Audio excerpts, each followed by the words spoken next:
Hey everyone, and welcome back to ReviewMash. It feels so good to be back after that long holiday break. I definitely spent a lot of it glued to my new Lenovo Legion Go. Got that 1 terabyte model for Christmas. Sure. Seriously, a terabyte, that's dangerous. Yeah, I bet. Especially with all the awesome games that came out over the holidays. But speaking of awesome games, let's talk about something I'm super hyped for. Hyper Light Breaker. Ooh. Now, you guys know I am a massive fan of Heart Machine, Yeah. Hyper Light Drifter, Right. Solar Ash, like incredible games. Absolutely. So when I heard about Breaker, let's just say I might have squealed a little bit. So to help us unpack all the juicy details we got from these preview articles, we've got our expert here with me as always. Yeah, it's definitely generating a lot of buzz, and for good reason. Heart Machine has a real knack for making games that are both visually stunning and mechanically engaging. Totally. Okay, so right off the bat, the biggest news is that Hyper Light Breaker is a huge departure from Drifter. We're going from a tight 2D world to, get this, a massive 3D open world. And it's procedurally generated. So basically, the world's different every time you play. Wow. Think Breath of the Wild meets Hyper Light Drifter with its signature style. It's interesting, that shift to 3D and procedural generation. It just opens up so many possibilities for, exploration and gameplay, the freedom to discover hidden areas, uncover secrets, really carve your own path through the world. Yeah, and every playthrough could be a unique experience, which I'm so excited about. I love exploring in games. And with procedural generation, it's not just about finding the same secrets in different spots. The entire layout, the challenges you face, the loot you discover, it's all going to be different every single time. Yeah, and that unpredictability, it's amplified even more by the roguelike elements that they've incorporated. We're talking permadeath, randomized dungeons, meta progression. It all adds up to something that's really different from what we've seen from Heart Machine before. Okay, so hold on. Permadeath. Does that mean if you die, you lose everything? That sounds kind of intense. It does sound pretty daunting, but there's a bit of a twist. You actually have multiple lives per run.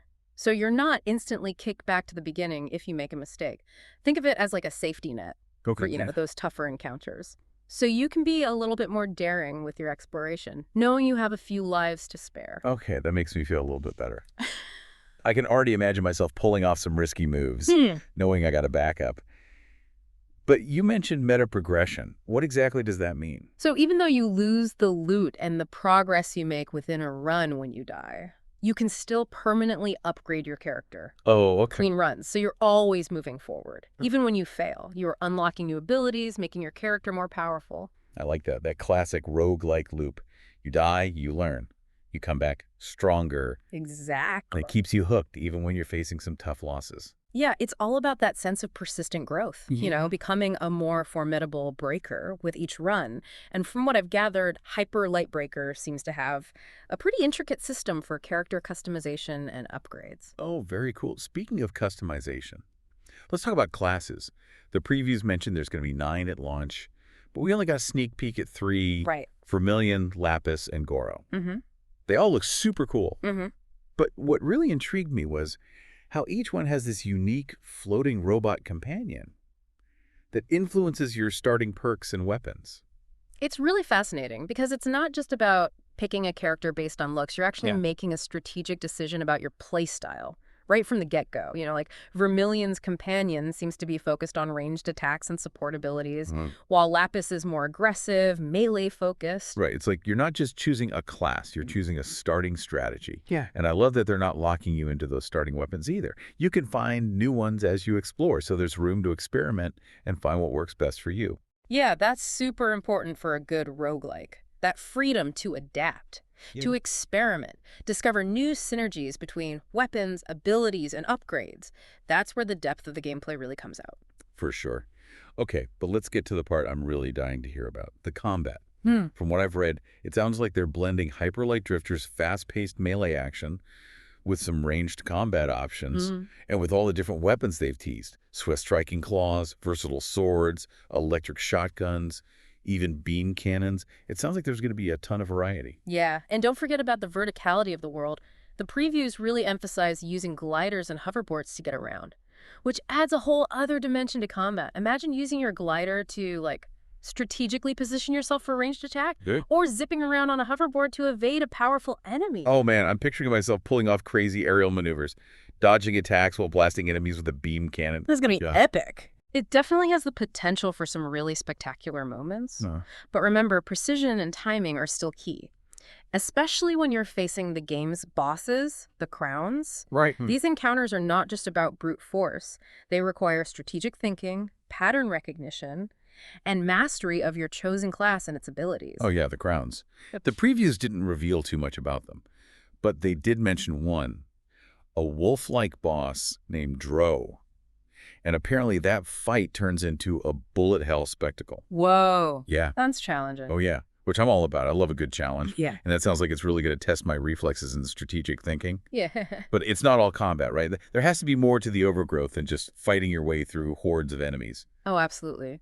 One thing that stood out to me in the previews was the emphasis on verticality. It's not just about navigating a landscape. It's about ascending these towering structures, gliding through canyons, really using the environment to your advantage in combat and exploration. Okay, so that's where those Breath of the Wild comparisons really start to make sense. You're not just exploring a flat plane, you're navigating a three-dimensional space, Right. which opens up so many possibilities for creative gameplay. And it's not just the verticality, it's that sense of discovery, of stumbling upon hidden areas and secret pathways, unexpected challenges. The overgrowth just seems like a world that rewards curiosity and exploration, just like Hyper Light Drifter did. See, that's what I love about Heart Machines games. They don't just throw you into a world and say, figure it out.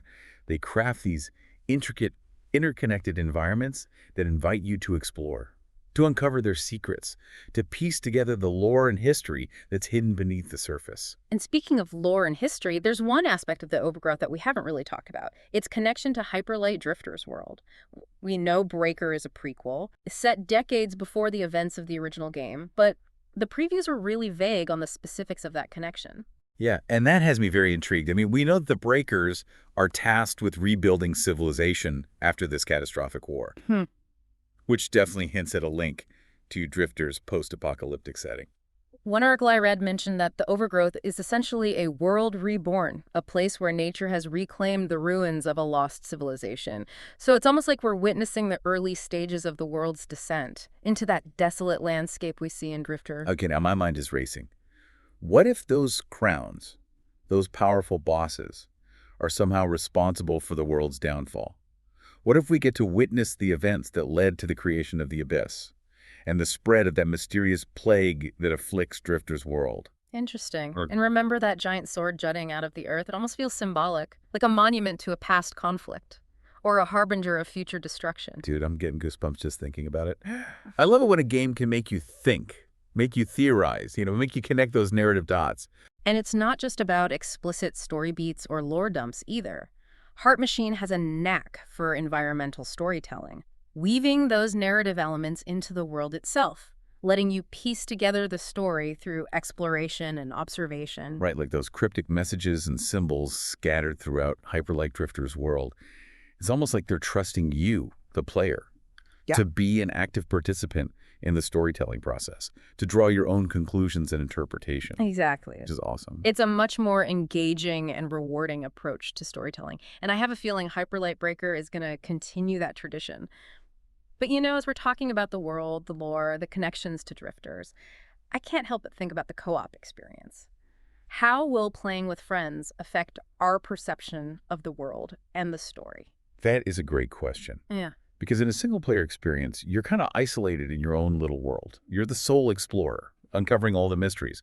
But with co-op, you've got these other perspectives, these other voices contributing to the experience.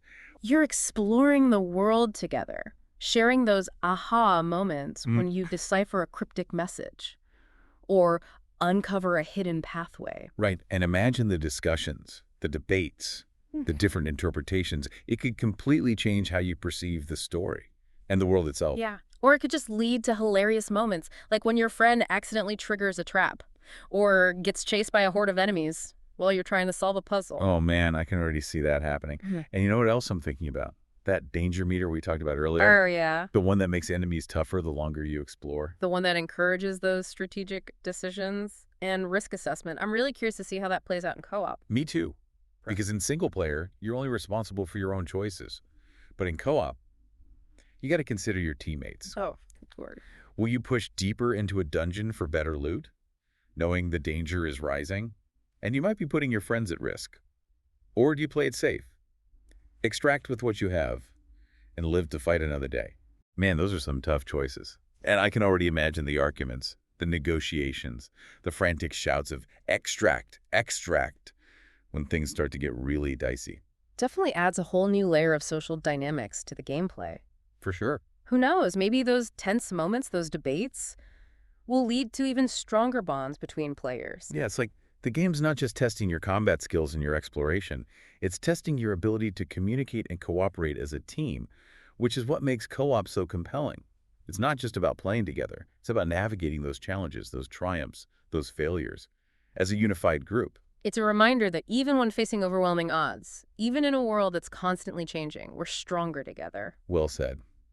You know, as much as I love the idea of diving into the overgrowth with my friends, I'm also looking forward to experiencing it solo, getting lost in that world, unraveling the mysteries at my own pace. I totally get that. There's something really captivating about exploring a world on your own terms, carving your own path, making those discoveries without any outside influence. It's like you're writing your own story, chapter by chapter, encounter by encounter. And with the procedural generation, that story's going to be different every time you play. Yeah. It's a reminder that even in a world that's always changing, even in a game designed to challenge you and surprise you, there's always room for personal expression and individual agency. You know, you just said something that I think is at the heart of what makes Hyper Lightbreaker so exciting. It's this blend of familiar elements, the art style, the combat, the exploration, but with these bold new additions. The 3D world, the roguelike gameplay, the co-op.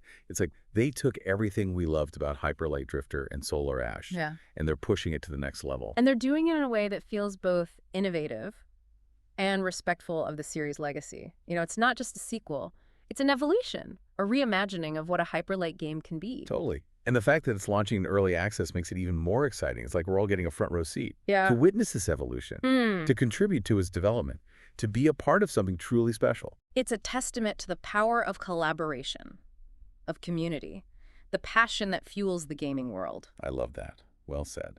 Okay, so I think we've covered a lot of ground in this first part of our deep dive.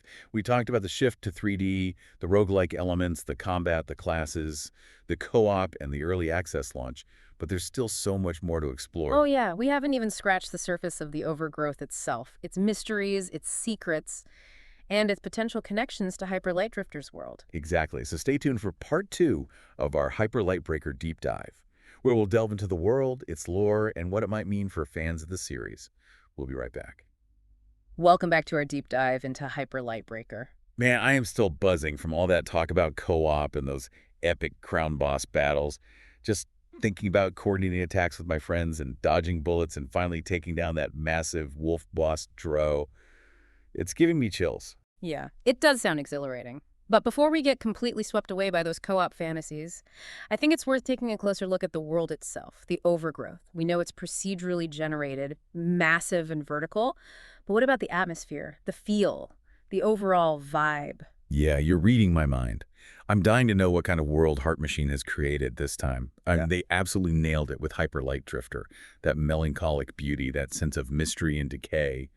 And then Solar Ash had this incredible sense of scale and speed. So what can we expect from the overgrowth? Well, from the glimpses we've seen in the previews, it seems like they're blending those familiar elements. Vibrant colors, striking contrasts, with a sense of untamed wilderness and a touch of the surreal. One article described a giant sword just jutting out of the earth, visible from the highest point in the demo area. Another mentioned these densely packed woodlands, crumbling ruins, and sprawling underground labs. Ooh, underground labs. You know me, I'm always down for a good dungeon crawl. But what about the creatures? What kind of creatures inhabit this world? I'm hoping for some truly bizarre and challenging enemies, something that really pushes my combat skills to the limit. Yeah, from what we've gathered, they're going all out in that department. They've shown off these nimble, almost insect-like creatures, as well as these hulking behemoths that look like they could crush you with a single blow. And remember, that wolf boss Dro. It's not just about its size and ferocity. The fight itself apparently escalates from intense melee combat to this overwhelming bullet hell spectacle. Oh, bullet hell. Okay, now that's what I'm talking about. I love a good challenge. And that sounds like it's really going to test my reflexes and my strategic thinking. But it's not all about combat, right? There has to be more to the overgrowth than just fighting your way through hordes of enemies. Oh, of course. One thing that really stood out to me in the previews was the emphasis on verticality. It's not just about navigating a vast landscape. It's about ascending these towering structures, gliding through canyons, using the environment to your advantage in both combat and exploration. Okay, so that's where those Breath of the Wild comparisons really start to make sense. You're not just exploring a flat plane. Yeah. You're navigating a truly three-dimensional space. And that just opens up so many possibilities. For creative gameplay. Exactly. And it's not just about the verticality either. It's about that sense of discovery. Stumbling upon hidden areas, secret pathways, unexpected challenges. The overgrowth just seems like a world that rewards curiosity and exploration, just like Hyper Light Drifter did in its own way. You see, that's what I love about Heart Machine's games. They don't just throw you into a world and say, go figure it out. They craft these intricate, interconnected environments that invite you to explore, uncover their secrets, piece together the lore and the history that lies hidden beneath the surface. And speaking of lore and history, there's one aspect of the overgrowth that we haven't really touched on yet. Its potential connection to Hyper Light Drifter's world. We know Breaker is a prequel, set decades before the original game.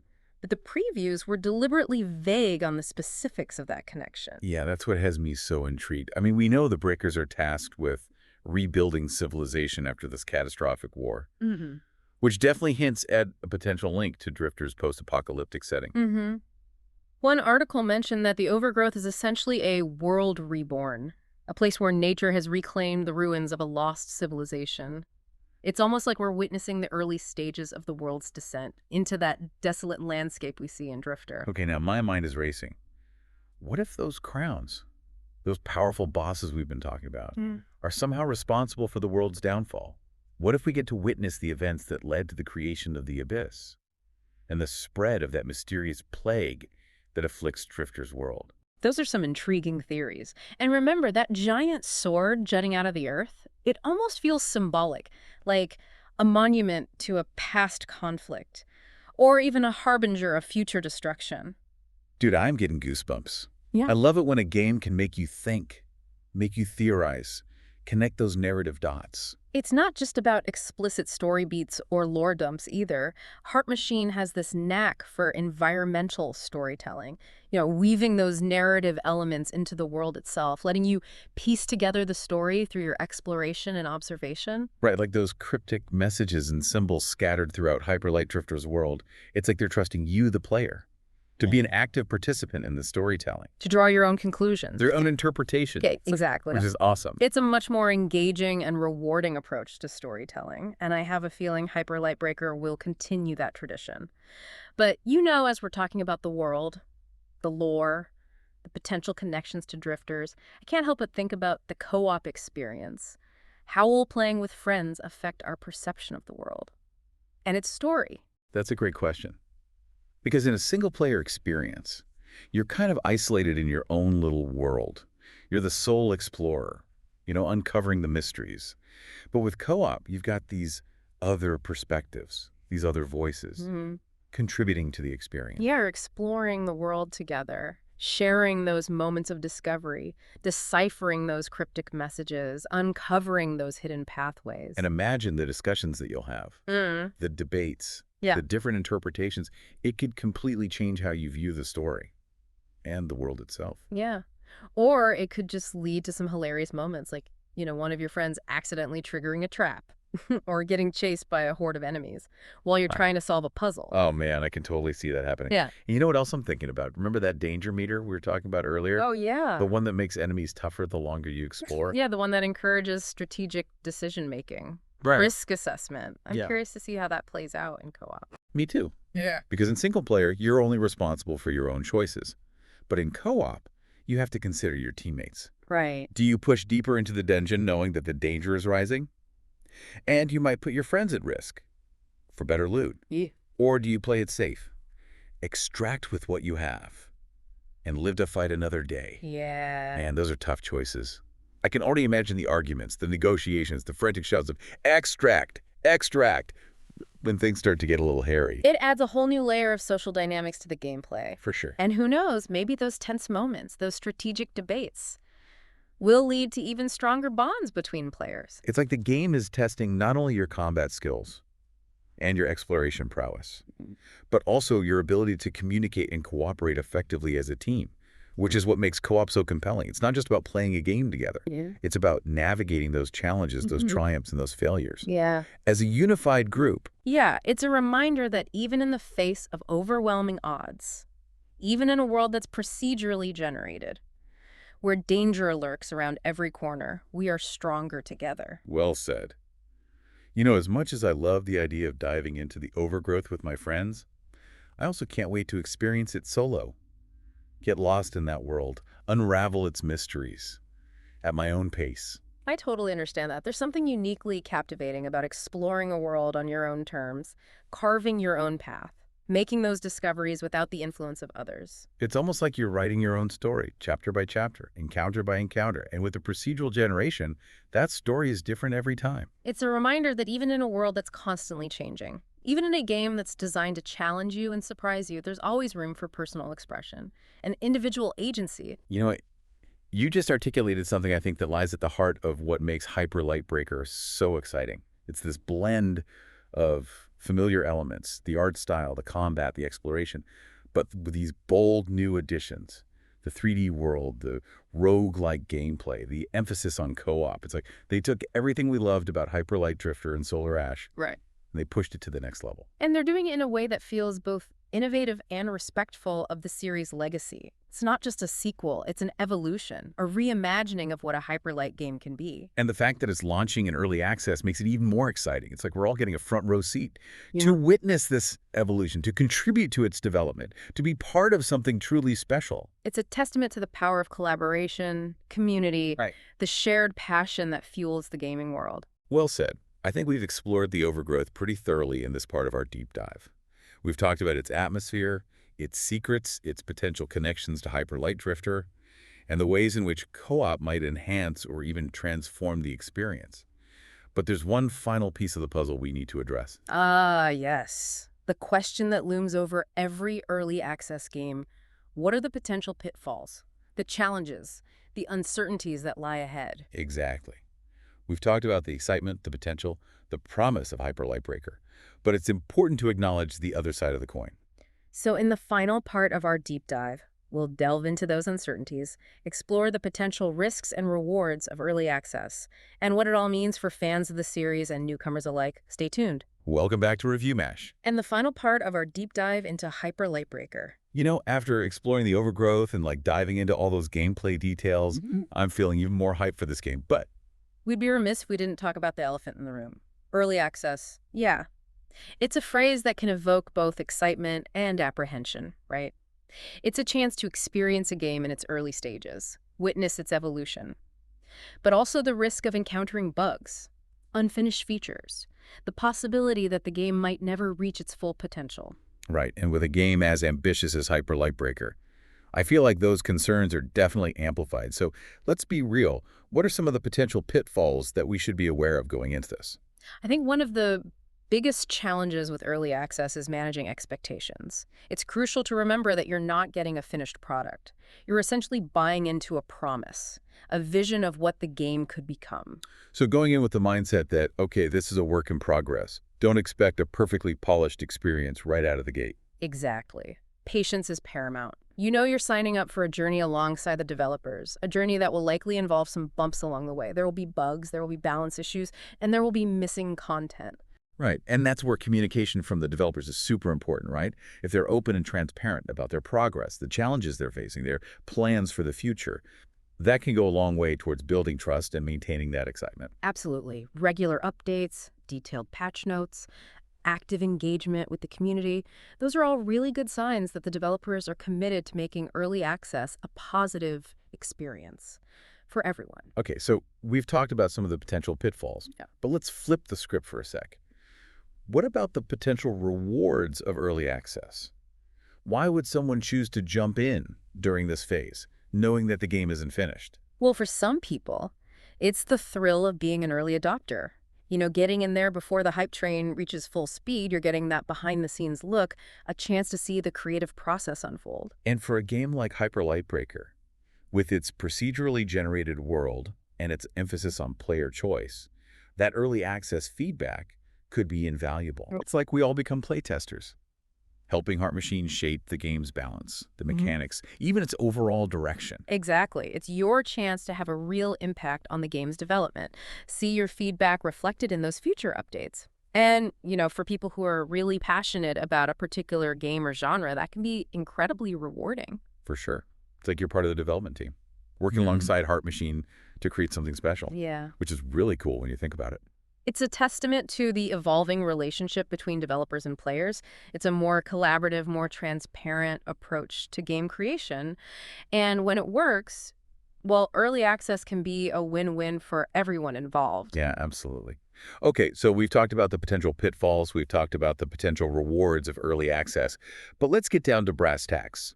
Should you, the listener, be excited about Hyper Lightbreaker's early access launch? Well, that's a question only you can answer. It really depends on your preferences, your tolerance for risk, your level of excitement for the game. But if you're a fan of Heart Machine's previous work, if you're intrigued by that blend of action, exploration, and roguelike elements, and you're open to the challenges and rewards of early access, then this could be a journey worth embarking on. I'm with you on that one. I am always down for a good adventure, especially one with giant swords and laser-breathing spiders, and the chance to team up with my friends to conquer epic challenges. But let's step back from the early access discussion for a moment and think about the bigger picture. What does Hyper Lightbreaker mean for the future of this series? Well, it's a bold step forward, a significant departure from the established formula. It's a testament to Heart Machine's willingness to experiment, push those boundaries, evolve their creative vision. And it's a sign that they're not afraid to take risks, to try new things, to embrace the ever-changing landscape of the gaming world. I mean, not many developers would take a beloved 2D classic like Hyper Light Drifter and completely transform it into a 3D open-world roguelike. It's a gamble for sure, but it's a calculated gamble, one that's backed by Heart Machine's track record and their commitment to quality. And who knows, maybe this gamble will pay off big time. Maybe Hyper Light Breaker will become the next Hades, a breakout early access success story that redefines a genre and sets a new standard for indie game development. It certainly has the potential. It has the style, it has the substance, and it has the soul to captivate players. And with that added bonus of online co-op, it could become a truly social and memorable experience. I'm already picturing myself years from now, reminiscing with my friends about those epic co-op runs, those heart-stopping boss battles, and those unforgettable moments of discovery in the overgrowth. You know what? That's what makes me so excited about Hyper Light Breaker.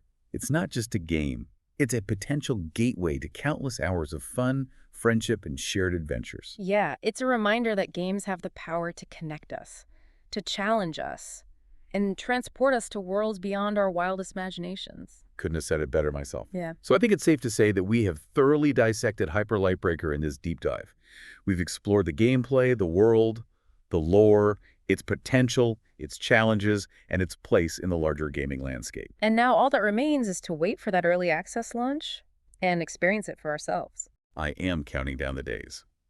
But until then, I want to hear from you, the listeners. What are your thoughts on Hyper Light Breaker? Are you excited, apprehensive, somewhere in between? Share your thoughts, your theories, your hopes for the game down in the comments below. And who knows, maybe we'll even bump into each other online once the game launches. Until next time, may your runs be filled with loot, your blades be sharp, and your friendships be unbreakable. And may your danger meter never reach its peak. Thanks for joining us on ReviewMash, and we'll catch you in the next episode.